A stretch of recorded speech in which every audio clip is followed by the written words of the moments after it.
أعوذ بالله من الشيطان الرجيم. بسم الله الرحمن الرحيم.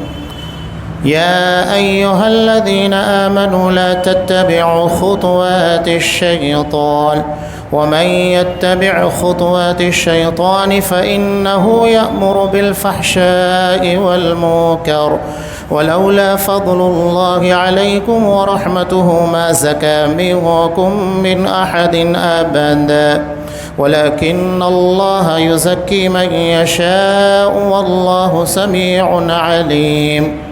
ولا يأتل أولو الفضل منكم والسعة أن يؤتوا أولي القربى والمساكين والمهاجرين في سبيل الله وليعفوا وليصفحوا ألا تحبون أن يغفر الله لكم والله غفور رحيم. إن الذين يرمون المحصنات الغافلات المؤمنات لعنوا في الدنيا والآخرة ولهم عذاب عظيم. يوم تشهد عليهم ألسنتهم وأيديهم وأرجلهم بما كانوا يعملون يومئذ يوفيهم الله دينهم الحق ويعلمون أن الله هو الحق المبين. الخبيثات للخبيثين والخبيثون للخبيثات والطيبات للطيبين والطيبون للطيبات أولئك مبرؤون مما يقولون لهم مغفرة ورزق كريم.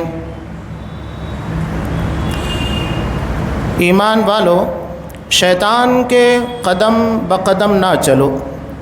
جو شخص شیطانی قدموں کی پیروی کرے تو وہ بے حیائی اور برے کاموں کا ہی حکم کرے گا، اور اگر اللہ تعالیٰ کا فضل و کرم تم پر نہ ہوتا تو تم میں سے کوئی بھی کبھی بھی پاک صاف نہ ہوتا، لیکن اللہ تعالیٰ جسے پاک کرنا چاہے کر دیتا ہے، اور اللہ تعالیٰ سب سننے والا جاننے والا ہے. تم میں سے جو بزرگی اور کشادگی والے ہیں انہیں اپنے قرابت داروں اور مسکینوں اور مہاجروں کو فی سبیل اللہ دینے سے قسم نہ کھا لینی چاہیے. کیا تم نہیں جانتے کہ اللہ تعالیٰ تمہارے قصور معاف فرما دے؟ اللہ قصوروں کو معاف فرمانے والا ہے. جو لوگ پاک دامن بھولی بھالی با ایمان عورتوں پر تہمت لگاتے ہیں وہ دنیا و آخرت میں ملعون ہیں، اور ان کے لیے بڑا بھاری عذاب ہے. جب کہ ان کے مقابلے میں ان کی زبانیں اور ان کے ہاتھ پاؤں ان کے اعمال کی گواہی دیں گے. اس دن اللہ تعالیٰ انہیں پورا پورا بدلہ حق و انصاف کے ساتھ دے گا، اور وہ جان لیں گے کہ اللہ تعالیٰ ہی حق ہے اور وہی ظاہر کرنے والا ہے. خبیث عورتیں خبیث مردوں کے لائق ہیں، اور خبیث مرد خبیث عورتوں کے لائق ہیں، اور پاک عورتیں پاک مردوں کے لائق ہیں، اور پاک مرد پاک عورتوں کے لائق ہیں. ایسے پاک لوگوں کے متعلق جو کچھ بکواس بہتان باز کر رہے ہیں وہ ان سے بالکل بری ہیں. ان کے لیے بخشش ہے اور عزت والی روزی ہے. سورہ نور آیت نمبر 21 سے آیت نمبر 26. محترم حاضرین، عزیز ماں اور بہنوں، یہ واقعہ افک کا خلاصتاً پہلو ہے جسے قرآن مجید نے یہاں پر پیش کیا ہے. قرآن نے شیطان کے نقش قدم کی پیروی کرنے سے منع کیا، اس لیے کہ بہتان تراشی کرنا اور سنی سنائی باتوں کو بیان کرنا یہ شیطانی عمل ہے. اس کی بنیاد کے اوپر سماج کے اندر انارکی اور فساد برپا ہوتا ہے. شیطان تو یہی چاہتا ہے کہ فتنہ و فساد پیدا ہو. بلا تحقیق بغیر کسی بنیاد کے باتوں کو بیان کرنا یہ شیطانی ہتھ کنڈے ہوتے ہیں. نبی کریم صلی اللہ علیہ وسلم کی ضمن میں حدیث بھی ہے. امام مسلم رحمۃ اللہ علیہ نے اس چیز کو نقل کیا ہے. نبی کریم صلی اللہ علیہ وسلم نے ارشاد فرمایا کہ کفا بالمرء کذبا ان یحدث بکل ما سمع. ایک آدمی کے جھوٹا ہونے کے لیے اتنا ہی کافی ہے سنی سنائی باتوں کو بیان کرے، جسے ہماری زبان میں افواہ کہا جاتا ہے. کوئی تحقیق نہیں، کوئی پروف نہیں، آپ اس کو آگے بڑھاتے چلے جائیں. یہ اسلامی معاشرہ نہیں ہے، نہ مومنوں کا کردار ہے جو قرآن مجید بیان کر رہا ہے۔ یہ دراصل شیطان کے نقش قدم کی پیروی ہے کہ آپ بغیر کسی تحقیق کے باتوں کو آگے بڑھاتے چلے جائیں۔ اسی طرح افواہ بازی کا بازار گرم ہوتا ہے اور معاملات بگڑنا شروع ہو جاتے ہیں۔ یہی وجہ ہے کہ نبی کریم صلی اللہ علیہ وسلم نے ارشاد فرمایا کہ اگر شیطان کسی کے پر حاوی ہو جائے، اسے بہکانے کی کوشش کرے وسوسہ، تو آپ صلی اللہ علیہ وسلم نے کہا یہ دعا پڑھنا چاہیے، اعوذ باللہ السمیع العلیم من الشیطان الرجیم من ہمزہ ونفخہ، کہ میں شیطان مردود کے وسوسہ، پھونک اور اس کی چھیڑ چھاڑ سے پناہ طلب کرتا ہوں، اس لیے کہ اصل محرک جو ہوتا ہے وہ شیطان ہوتا ہے۔ حضرت یوسف علیہ السلام کے واقعے میں دیکھیے، ان کے بھائیوں کو ورگلانے والا اور حضرت یوسف کے خلاف کھڑا کرنے والا شیطان تھا۔ سارے واقعے کے تناظر میں حضرت یوسف علیہ السلام نے کتنی پیاری بات کہی۔ انہوں نے اپنے بھائیوں کو مورد الزام نہیں ٹھہرایا، بلکہ کیا کہا، من بعد ان نزغ الشیطان بینی و بین اخوتی۔ یہ سارے معاملات شیطان کے ورگلانے کی بنیاد کے پر پیدا ہوئے کہ ہمارے بھائیوں کے درمیان اختلافات ہوئے، حسد کا جذبہ پیدا ہوا، انہیں مجھے کنویں میں لا کے ڈالا، اور یہاں پر آج اللہ تبارک و تعالیٰ مجھے مصر کا حاکم بنا دیا ہے۔ انہوں نے اپنے بھائیوں کو کچھ نہیں کہا، نہ طنز کیا، نہ ان کے بارے میں طعنے دیے، صاف اصل محرک جو شیطان تھا اس کے بارے میں کہا کہ یہ ساری چیزیں شیطان کی طرف سے تھیں۔ اس کے بعد قرآن مجید کہہ رہا ہے وَلَوْلَا فَضْلُ اللَّهِ عَلَيْكُمْ وَرَحْمَةٌ، کہ اگر تم پر اللہ کا فضل اور اس کا رحم و کرم نہ ہوتا تو تم میں کا کوئی شخص پارسا نہیں ہوتا۔ قرآن بہت پیاری بات کہہ رہا ہے۔ نبی کریم صلی اللہ علیہ وسلم کا فرمان ہے کل بنی آدم خطاء، آدم کی تمام اولاد بڑی خطا کار ہے۔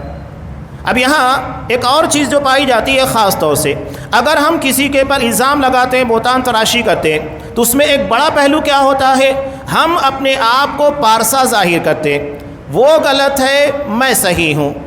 آدمی ڈائریکٹ تو یہ کہنے کے بجائے کیا کرتا ہے، سامنے والے کے پر الزامات بہتان تراشی کرتا ہے تاکہ میں اسے کنڈم کر دوں اور اپنے آپ کو لوگوں کے درمیان نمایاں کروں۔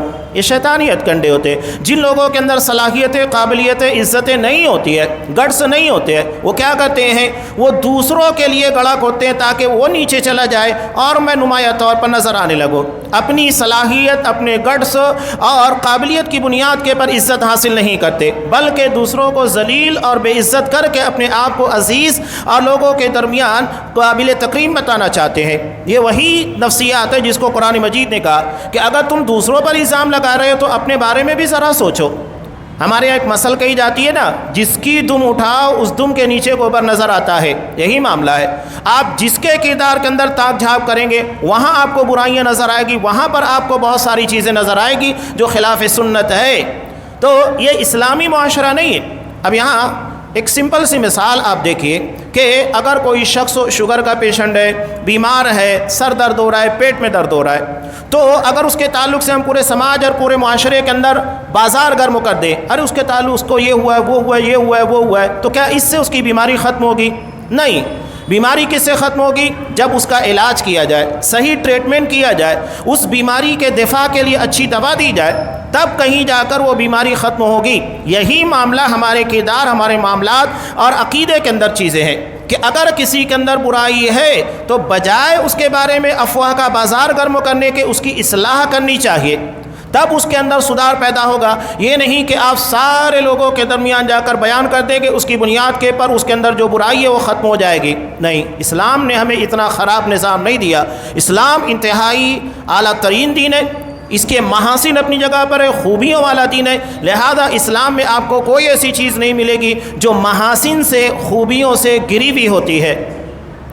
ابھی اسی واقعے کے تناظر میں ایک اور اہم بات، جب حضرت عائشہ صدیقہ رضی اللہ تعالیٰ عنہ کی برات نازل ہو گئی، معاملہ صاف ہو گیا۔ اب یہاں اس ضمن میں ایک بڑا مسئلہ یہ پیش آیا کہ یہ الزام صرف حضرت ابوبکر صدیق رضی اللہ تعالیٰ عنہ کی بیٹی نہیں بلکہ محمد رسول اللہ صلی اللہ علیہ وسلم کی بیوی حضرت عائشہ صدیقہ رضی اللہ تعالیٰ عنہ کے پر لگایا گیا الزام تھا، اور اس کے آگے یہ تمام مومنوں کی ماں کے پر لگایا گیا الزام تھا۔ چنانچہ حضرت ابو بکر صدیق رضی اللہ تعالیٰ عنہ نے جب پاک دامنی کی آیتیں نازل ہوئی قسم کھائی، اللہ کی قسم آج کے بعد میں مستح کو 1 روپے خرچ نہیں دوں گا۔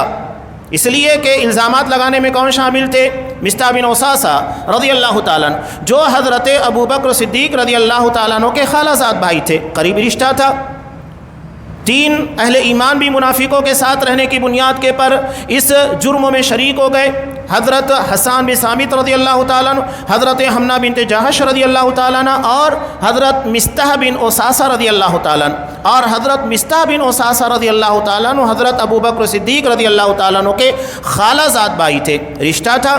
رشتے کے علاوہ حضرت ابو بکر صدیق رضی اللہ تعالیٰ عنہ صاحب حیثیت تھے، صاحب مال تھے، تو مستح کو یہ خرچ دیا کرتے تھے، اس لیے کہ حضرت مستح غریب آدمی تھے، تو ان کے خرچ کی ذمہ داری بھی حضرت ابو بکر صدیق رضی اللہ تعالیٰ عنہ کے پر تھی۔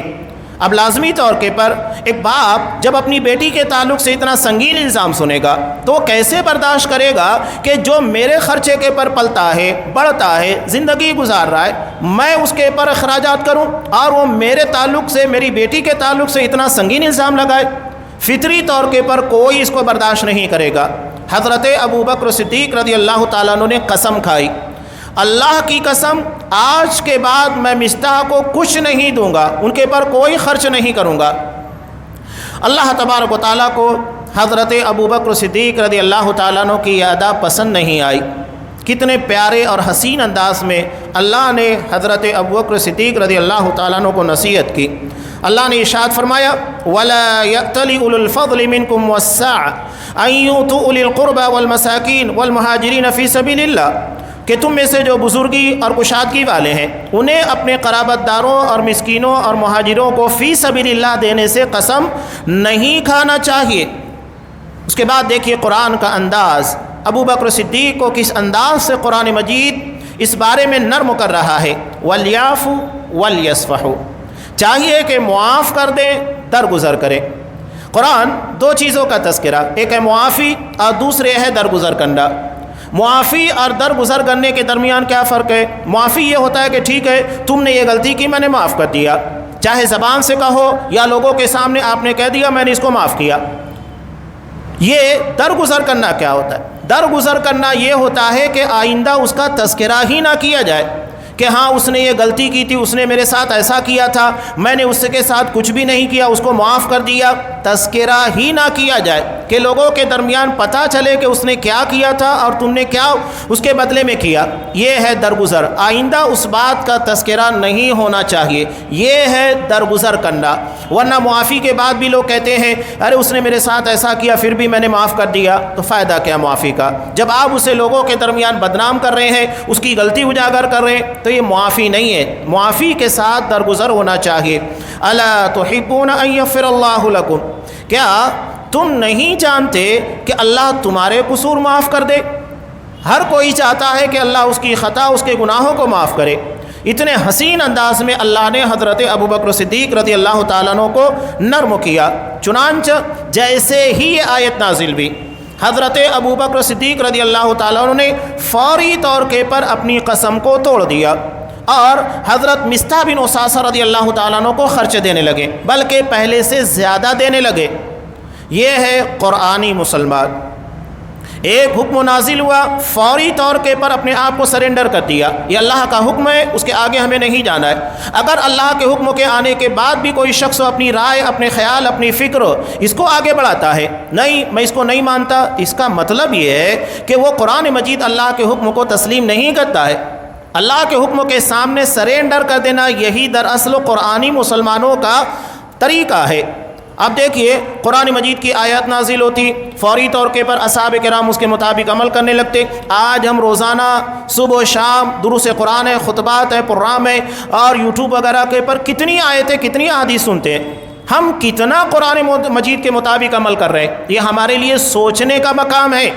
قرآن صرف سننے سنانے کے لیے نہیں، بلکہ یہ تحریک دینے، عمل کے لیے آیا ہے۔ یہ عمل کی کتاب ہے، اس کو اپنی عملی زندگی کے اندر نافذ کیا جائے۔ آج ہمارے یہاں سننے سنانے کا بہت رواج چل چکا ہے، بلکہ میں تو یہ کہتا ہوں خاص طور سے ہمارے اپنے درمیان ایک خطیب جب کھڑا ہوتا ہے، معلم جب کھڑا ہوتا ہے، مدرس، اس کا کام یہ ہوتا ہے کہ لوگوں کو قرآن و حدیث کی باتیں بیان کرے، اور سننے والوں کا کام یہ ہوتا ہے کہ ان ساری چیزوں کو اچھے طریقے سے سنیں اور سننے کے بعد عمل کی کوشش کرے۔ لیکن ہمارے یہاں مزاج بالکل الٹا ہے، ہم جج بن کر بیٹھتے ہیں، ہاں وہ درس کتنا اچھا دے رہا ہے، خطبہ کیسا دیا، اس کے بعد تبصرے ہوتے ہیں۔ یہ جاہل علماء کے پر تبصرے کرتے ہیں، اس نے کیسا خطبہ دیا، اسے یہ ایسا نہیں بولنا چاہیے تھا، ویسا بولنا چاہیے تھا، یہ چھٹ گیا خطبے کے اندر، حالات کے مطابق ابھی یہ ٹاپک چل رہا تھا، یہ حالات تھے، اس کے اعتبار سے خطبہ دینا چاہیے تھا، اس نے کچھ اور بول دیا۔ تو ہمارے درمیان ایسے بہت بڑے جاہل علامہ ہیں جو جاہل ہیں لیکن اپنے آپ کو علامہ سمجھتے ہیں۔ یہ مزاج دراصل اسلامی نہیں ہے۔ قرآن و حدیث کو سننے کے لیے بیٹھا جائے، سمجھنے کے لیے، عمل کے لیے بیٹھا جائے، تنقید کے لیے نہیں۔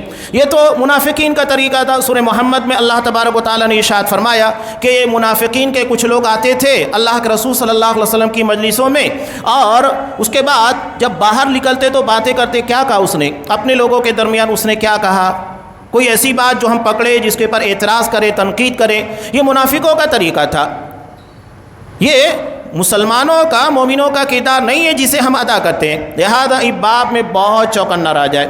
قرآن مجید حضرت ابوبکر صدیق رضی اللہ تعالیٰ عنہ کو کتنی بڑی قربانی کا مطالبہ کیا کہ اتنا سنگین الزام لگایا، اس کے بعد قرآن نے کہا معاف کرو۔ حضرت ابوبکر صدیق نے اپنی نفس، اپنی غیرت، اپنی خودداری اللہ کے حکم کے سامنے قربان کر دی۔ کہا اللہ کا حکم ہو گیا، بات ختم ہو گئی، اب اس کے آگے بات نہیں ہوگی کہ اس نے کیا کیا کیا نہیں کیا۔ حکم آنے کے بعد صرف اپنے آپ کو سرنڈر کرنا ہے۔ یہاں ضمن ایک بات اور بھی ہے، قسم۔ ہمارے ہاں بہت سارے لوگ حتمی طور کے پر قسمیں کھاتے ہیں، اور قسم کھانے کے بعد، اب قسم کھانے میں کیا ہوتا ہے، میں یہ کام کروں گا یا نہیں کروں گا، اس تعلق سے قسم کھاتے ہیں۔ اور یہ قسم جو ہوتی ہے یہ صرف یوں ہی نہیں ہوتی ہے کہ آپ زبانی طور کے پر یا باتوں باتوں میں کہتے رہتے ہیں جس میں آپ کا کوئی پختہ ارادہ نہیں ہوتا ہے۔ کبھی کبھی جو قسمیں کھائی جاتی ہیں وہ پختہ ارادے کے ساتھ کھائی جاتی ہے۔ اب جب پختہ ارادے کے ساتھ قسم کھائی گئی ہے اور وہ کام تم نے نہیں کیا تو قسم ٹوٹ گئی ہے، تو اس کے بعد اس قسم کے توڑنے کی وجہ سے کفارہ دینا ہوگا۔ حضرت ابوبکر صدیق نے پختہ قسم کھائی تھی میں آئندہ خرچ نہیں دوں گا، لہذا انہوں نے اپنی قسم توڑ دی۔ اب قسم کا کفارہ کیا ہے؟ قرآن مجید بیان کرتا ہے کہ اطعام 10 مساکین من اوسط ما تطعمون اہلیکم او کسوتہم او تحریر رقبہ، 10 مسکینوں کو کھانا کھلانا جو تم کھاتے ہو، یا ان کو کپڑے پہنانا، یا غلام کو آزاد کرنا، اور اگر اس کی طاقت نہیں ہے تو اس کے بعد 3 روزے رکھنا۔ یہ قسم کے توڑنے کا کفارہ ہے۔ ہمارے یہاں بہت سارے لوگ قسمیں کھاتے ہیں، قسمیں کھانے کے بعد توڑ دیتے ہیں، انہیں احساس نہیں ہے کہ ہم کبیرہ گناہ کر رہے ہیں۔ یہ کبیرہ گناہ ہے کہ آپ قسم کھانے کے بعد اس کو پوری نہ کرے یا قسم کو توڑ دے اور کفارہ نہ ادا کرے۔ ٹھیک ہے، اگر قسم کھانے کے بعد اس کو پورا کر لیا تو بات ختم ہو جاتی ہے۔ اب آپ کو قسم توڑنے کا کفارہ نہیں ادا کرنا ہے، لیکن اگر قسم توڑنے کے بعد اس کا کفارہ نہیں ادا کیا گیا تو یہ کبیرہ گناہ ہے۔ اس کے بارے میں بحث پرسو ہوگی۔ چھوٹا گناہ نہیں ہے جسے ہم معمولی سمجھتے ہیں، حالانکہ معمولی گناہ نہیں ہے۔ حضرت سہل بن معاذ بن انس رضی اللہ تعالیٰ عنہ سے مروی ہے کہ نبی کریم صلی اللہ علیہ وسلم نے ارشاد فرمایا افضل الفضائل ان تصل من قطعك وتعطي من منعك وتصفح عمن شتمك۔ نبی کریم صلی اللہ علیہ وسلم کی ایک بہت پیاری حدیث، ہر مسلمان کو یہ حدیث یاد رکھنا چاہیے۔ اسلامی مزاج اور اسلام کے محاسن کا تذکرہ ہے۔ آپ صلی اللہ علیہ وسلم نے کیا کہا کہ سب سے بڑی فضیلت کیا ہے؟ افضل الفضائل ان تصل من قطعك، جو تم سے رشتہ کاٹے اس سے رشتہ جوڑو۔ آج ہمارے یہاں دیکھتے ہیں شادی بیاہ میں اس نے ہم کو نہیں بلایا، ہم بھی نہیں بلائیں گے۔ اس نے ہمارے یہاں پر 500 روپے کا لکھا ہے تو ہم بھی 500 روپے دیں گے، یعنی ہم بدلے والا معاملہ رکھتے ہیں۔ اسلام بدلے والا دین نہیں ہے کہ اس نے ہمارے ساتھ ایسا کیا تو ہم بھی کریں۔ یہ تاجرانہ ذہنیت ہے، اسلامی ذہنیت نہیں ہے۔ اسلامی ذہنیت یہ ہے کہ کون کیا کر رہا ہے ہمارے نزدیک کوئی اہمیت نہیں رکھتا۔ اللہ کے رسول نے کہا کہ اگر وہ رشتہ کاٹتا ہے تو تم جوڑو، یہ اصل رشتہ داری ہے کہ وہ کاٹ رہا ہے، جوڑو، اس کے قریب جاؤ اور اس کے حقوق کو ادا کرنے کی کوشش کرو۔ ہمارے یہاں رشتوں کے درمیان جو بہت ساری ناچاکی ہے، اس کی بڑی وجہ یہ ہے کہ ہم اینٹ کا جواب پتھر سے دینا جانتے، یعنی اس نے ہمارے ساتھ جتنا کیا اس سے بڑھ کر جواب دیں گے. یہ اسلامی مزاج نہیں ہے. اللہ کے رسول نے کہا جو تمہیں کاٹے اسے جوڑو، وَتُعْتِيَ مَن مَّنَعَكَ، اور جو تمہیں روکے یعنی تمہیں دینا بند کر دے اسے عطا کرو. یعنی تمہارے حقوق جو نکلتے ہیں وہ نہ ادا کرے، اس کے باوجود بھی تم اپنا حق ادا کرو. ہمارے یہاں بھائیوں کے درمیان بھی ہوتا ہے کہ ٹھیک نے اس نے ہمارے ساتھ ایسا کیا، ہم کو کچھ دیا یا دیتے دیتے روک دیا، تو ہم کیا کہتے ہیں ٹھیک ہے اس نے نہیں دیا ہم بھی نہیں دیں گے. یہ تاجرانہ ذہنیت ہے. اگر ہمارا بھائی ہمارا رشتہ دار کچھ اس کا جو حق نکلتا ہے وہ نہیں دیتا ہے، ہماری ذمہ داری ہے ہم اس کو عطا کریں. جو ہمیں نہ دے اس کو دیں. اس کے بعد آپ نے کہا وَتَصْفَحَ عَمَّنْ شَتَمَكَ، اور جو تمہارے ساتھ گالی گلوچ کرے، تمہارے ساتھ بدتمیزی کرے اس سے درگزر کرو. نبی کریم صلی اللہ علیہ وسلم کا فرمان کتنا اہم ہے. یہ افضل الفضائل ہے، چھوٹا موٹا عمل نہیں ہے، فضیلتوں میں سب سے زیادہ فضیلت والا عمل ہے. اور یہی چیز سورہ آل عمران میں اللہ تبارک و تعالیٰ نے ارشاد فرمائی. یہ اہل ایمان متقیوں کی صفت ہے. الذین ينفقون فی السراء والضراء والکاظمین الغیظ والعافین عن الناس واللہ یحب المحسنین. جو لوگ خوشحالی تنگی ہر حال میں اللہ کی راہ میں خرچ کرتے ہیں. ایسا نہیں ہے کہ ابھی پریشانی ہے تو مال خرچ نہیں کریں گے، تب بھی خرچ کرتے ہیں. والضراء والکاظمین الغیظ، اور غصوں کے پر قابو پا لیتے، غصہ پی جاتے ہیں. والعافین عن الناس، لوگوں کو معاف کرتے ہیں، درگزر کرتے ہیں. واللہ یحب المحسنین، اور اللہ احسان کرنے والوں کو پسند کرتا ہے. نبی کریم صلی اللہ علیہ وسلم، سوچئے کہ آپ کے ساتھ کتنی بدتمیزیاں کی گئیں. ہم تو ساری چیزوں سے محفوظ ہیں. آپ کو تو پتھروں سے مار مار کر لہولان کیا گیا تھا طائف میں، ہم تو محفوظ ہیں الحمدللہ. آپ صلی اللہ علیہ وسلم کے پیچھے اوباشوں کو لگایا گیا، گالیاں دی گئی. ابو جہل آپ کو گالیاں دیا کرتا تھا. یہ کافروں کا عمل تھا، گالی دینا مارنا، یہ ساری چیزیں کفار کا عمل تھا. اگر وہی ہم کر رہے ہیں تو اس کا مطلب یہ ہے کہ ہم اسلامی نہیں بلکہ کافرانہ عمل کر رہے ہیں. تو حضرت انس کہتے ہیں ایک دیہاتی لوگ بڑے عجیب و غریب تھے، اور خاص طور سے عرب کے جو بدو ہوا کرتے تھے وہ بڑے بدتمیز ہوتے تھے. ایک مرتبہ ایک بدو دیہاتی آیا. حضرت انس رضی اللہ تعالیٰ عنہ نبی کریم صلی اللہ علیہ وسلم کے ساتھ جا رہے تھے، اور آپ صلی اللہ علیہ وسلم دھاری دار یمنی چادر لپیٹے ہوئے تھے. اتنے میں وہ پیچھے سے آتا ہے اور اس چادر کو سختی کے ساتھ کھینچتا ہے، یہاں تک کہ آپ صلی اللہ علیہ وسلم کی گردن میں اس کی دھاریوں کے نشان پڑ گئے تھے. اتنی سختی کے ساتھ اس نے کھینچا تھا. اور اس کے بعد اس نے کہا کہ محمد، اللہ نے جو مال دیا اس میں سے میرے کو دو. سوچئے اس کا طریقہ کتنا گھٹیا تھا.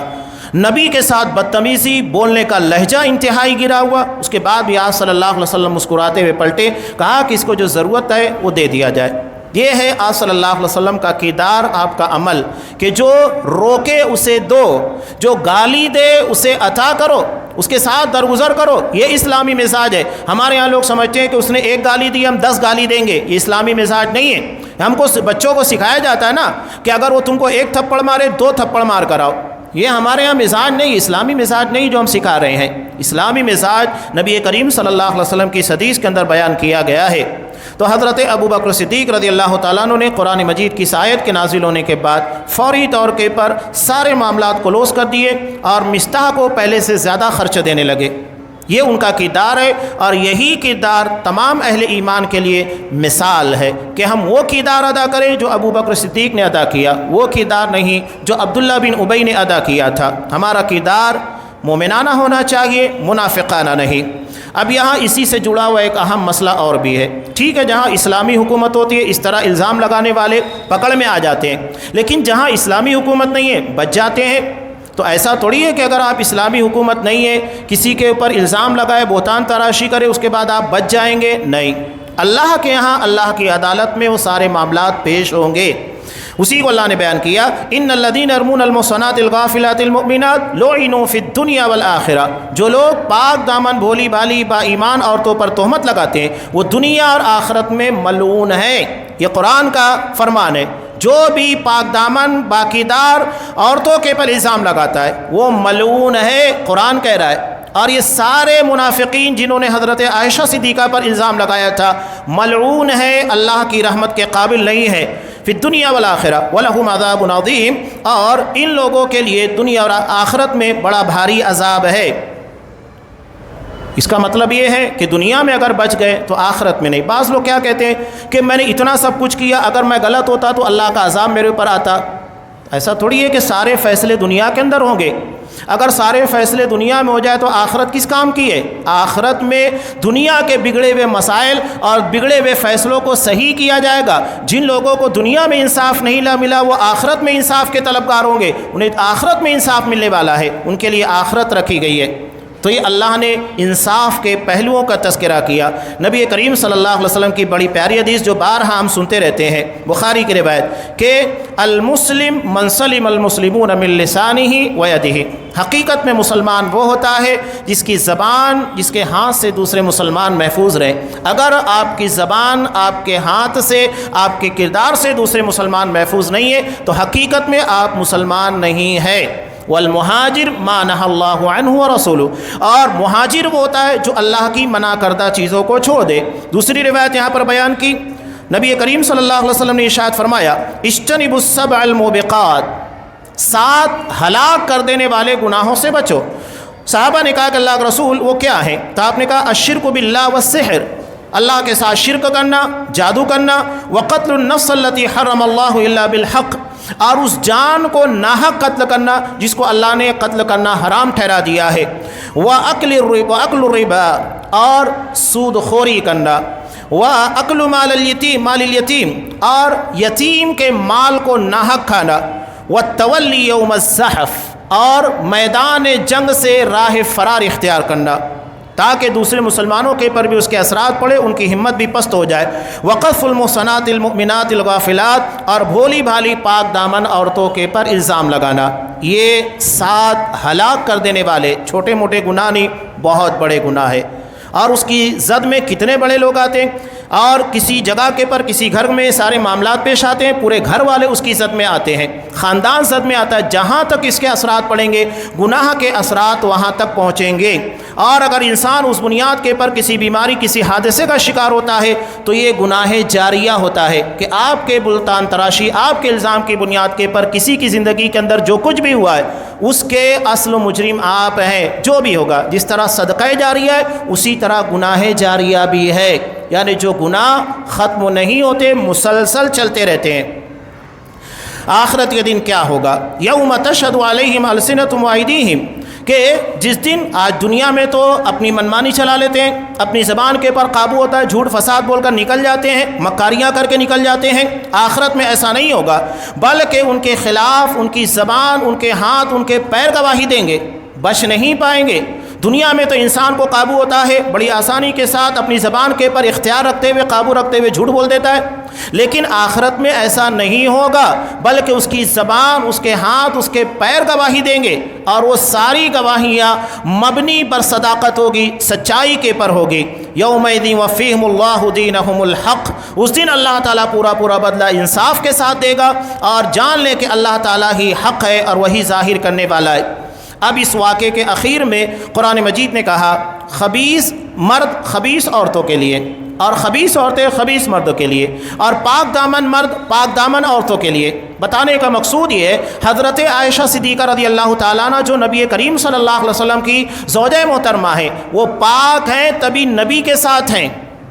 اللہ نے اسی لیے ان کو نبی کے ساتھ رکھا، ورنہ انہیں نبی کے ساتھ رکھتا ہی نہیں۔ اس کا مطلب یہ ہے کہ نیک نیک کے ساتھ رہے گا، بد بد کے ساتھ رہے گا۔ قرآن نے واضح طور کے پر اصول بیان کر دیا، بلکہ حضرت عائشہ رضی اللہ تعالیٰ عنہ فرماتی ہیں، بخاری کی روایت میں ہے کہ آپ صلی اللہ علیہ وسلم نے حضرت عائشہ صدیقہ رضی اللہ تعالیٰ عنہ سے کہا اریتکی فی المنام 3 لیال، کہ مجھے 3 رات مسلسل خواب میں تمہیں دکھایا گیا، اور فرشتہ ریشم کے ٹکڑے میں لپیٹ کر تیری تصویر لاتا رہا، اور اس نے مجھے بتایا یہ آپ کی بیوی ہے۔ سوچئے کہ اللہ نے جس کا انتخاب کیا، نبی کا خواب وہی ہوتا ہے، اللہ نے حضرت عائشہ رضی اللہ تعالیٰ عنہ کا سلیکشن کیا، تو حضرت عائشہ کا یہ سلیکشن جو اللہ کر رہا ہے وہ کیسے غلط ہو سکتا ہے؟ ناممکن ہے کہ اللہ نبی کے لیے ایسی بیوی کا انتخاب کرے جس کے کردار اچھے نہ ہو۔ یہ سلیکشن اللہ کی طرف سے تھا جو حدیث کے اندر بیان کیا گیا ہے۔ جب میں نے تیرے چہرے سے نقاب اٹھایا تو واقعتاً تو ہی تھی،